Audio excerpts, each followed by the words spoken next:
নমস্কার বন্ধুরা, আজ আমি মারাত্মক স্বাদের পটলের একটি রেসিপি আপনাদের সাথে শেয়ার করব।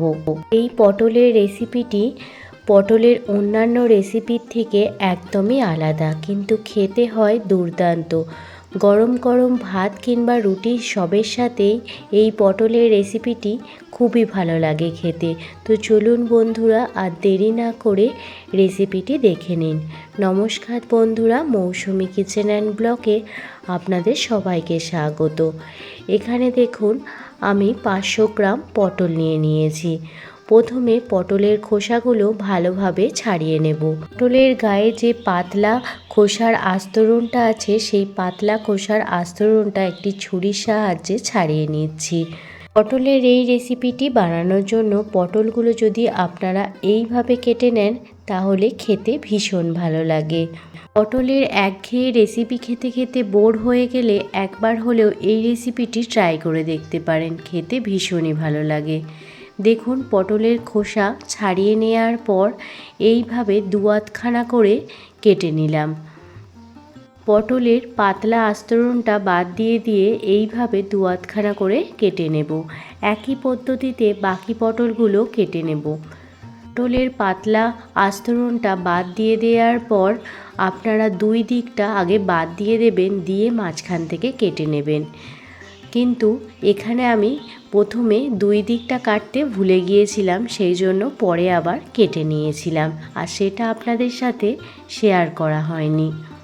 পটলটা যখন দুয়াতখানা করে কাটবেন, একটু ক্যাড়াচেভাবে কাটবেন, তাহলে দেখবেন এই রেসিপিটি খেতে বেশি ভালো লাগবে এবং দেখতেও ভীষণ ভালো লাগবে। সমস্ত পটল একইভাবে কেটে ফিরে আসছি।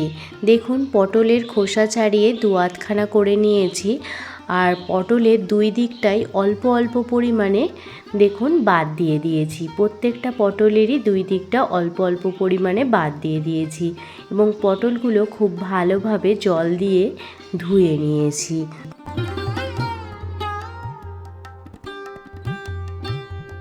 এবার পটলের মধ্যে দিয়ে দিচ্ছি স্বাদ মতো লবণ, আর দিয়ে দিচ্ছি পরিমাণ মতো হলুদ গুঁড়ো। পটলের মধ্যে লবণ হলুদটা প্রথমে খুব ভালোভাবে মাখিয়ে নিতে হবে, যাতে পটলের ভিতর লবণ হলুদটা খুব ভালোভাবে ঢুকে যায়।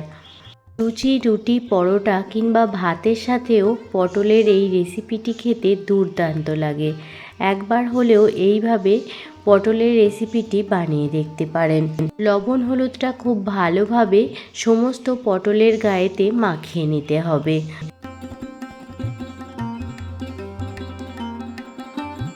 সমস্ত পটলের গায়ে লবণ হলুদ খুব ভালোভাবে মাখিয়ে নিয়েছি। এবার রান্নাটি করার জন্য গ্যাসের ওভেন জ্বালিয়ে কড়াই বসিয়ে দিয়েছি, আর কড়াইতে দিয়ে দিলাম পরিমাণ মতো সর্ষের তেল।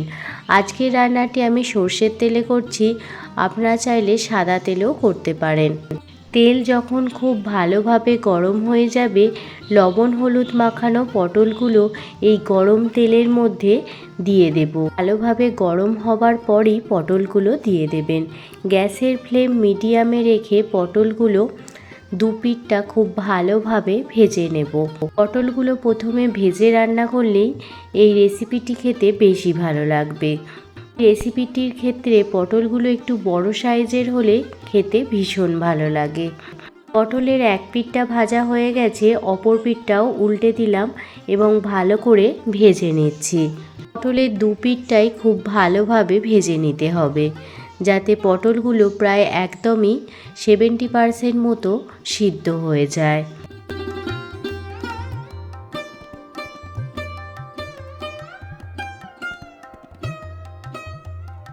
পটলের দুই দিকটা ভালোভাবে ভাজা হয়ে গেছে। এবার পটলগুলো একে একে একটি প্লেটে উঠিয়ে নিচ্ছি। সমস্ত পটল দেখুন একটি পাত্রে উঠিয়ে নিয়েছি।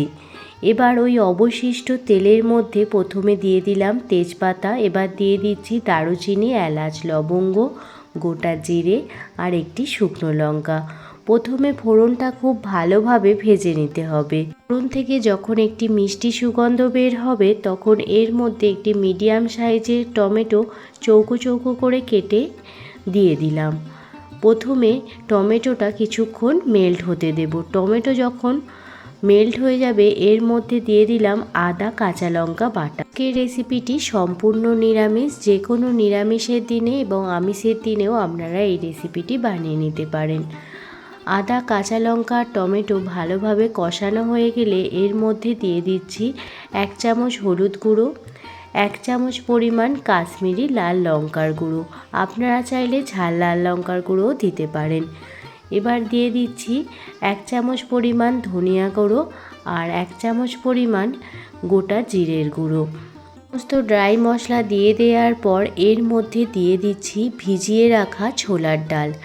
এখানে আমি হাফ বাটি ছোলার ডাল 4 থেকে 5 ঘন্টা জলেতে ভিজিয়ে রেখেছিলাম, আর সেই ছোলার ডালটাই দিয়ে দিচ্ছি। 100 গ্রাম পটলের জন্য এখানে আমি হাফ বাটি ছোলার ডাল নিয়ে নিয়েছি, আর সেই ছোলার ডালটাই দেখুন দিয়ে দিলাম। ছোলার ডালের সঙ্গে মশলাটা প্রথমে খুব ভালোভাবে কষিয়ে নিতে হবে।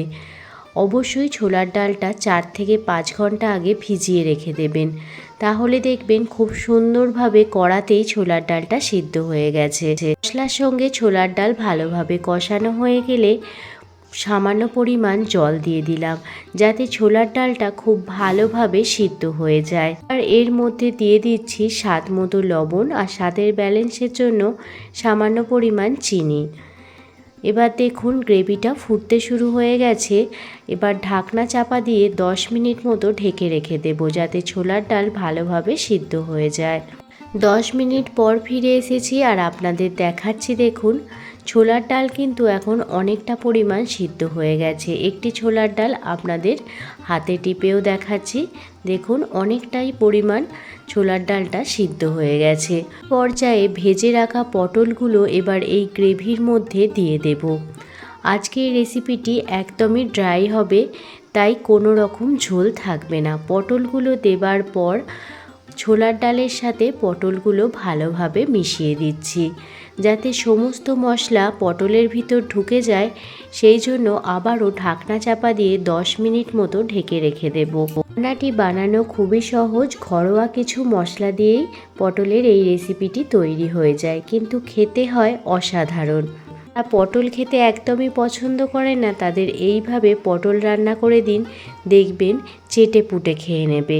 পটলগুলো দিয়ে দেওয়ার পর আবারও ঢাকনা চাপা দিয়ে 10 মিনিট মতো ঢেকে রেখে দিলাম। এখানে আমি একটি উপকরণ দিতে ভুলে গিয়েছিলাম, সেটা হলো কাঁচা লঙ্কা। এখানে গোটা কাঁচা লঙ্কা আমি 4টে দিয়ে দিলাম। এই কাঁচা লঙ্কার ফ্লেভারটা এই পটলের রেসিপিটিতে ভীষণ ভালো লাগে। আবারও ঢাকনা চাপা দিয়ে দিলাম। 10 মিনিট পর ফিরে এসেছি আর আপনাদের দেখাচ্ছি। দেখুন গ্রেভি অনেকটাই শুকিয়ে গেছে, আর ডাল আর পটলও সুসিদ্ধ হয়ে গেছে। তেজপাতার আর কোনো প্রয়োজন নেই, সেই জন্য তেজপাতাটা উঠিয়ে ফেলে দিলাম।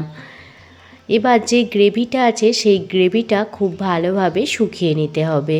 আপনারা চাইলে এইভাবেও সার্ভ করতে পারেন, তবে এই রেসিপিটি একটু ড্রাই হলেই খেতে ভীষণ ভালো লাগে। নামানোর আগে 1 চামচ পরিমাণ গরম মশলার গুঁড়ো দিয়ে দিলাম।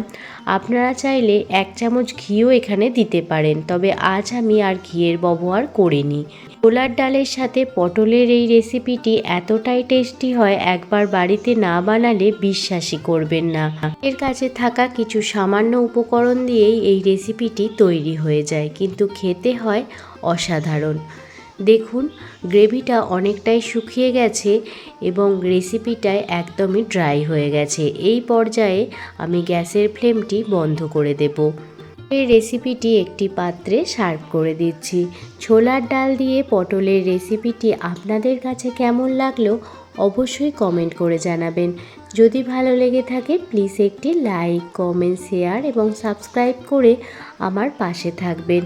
পুরনো বন্ধু, নতুন বন্ধু সবাইকে জানাই অনেক অনেক ভালোবাসা, এতটা ভালোবেসে ভিডিওটি দেখার জন্য। প্লিজ একটি লাইক করবেন। আপনাদের একটি লাইক আমাকে অনেকটা মোটিভেট করে নতুন নতুন ভিডিও বানানোর জন্য। সবাই ভালো থাকবেন, সুস্থ থাকবেন, সাবধানে থাকবেন। আবারও কোনো দিন অন্য কোনো রেসিপি ভিডিও নিয়ে আপনাদের সামনে হাজির হব। ধন্যবাদ।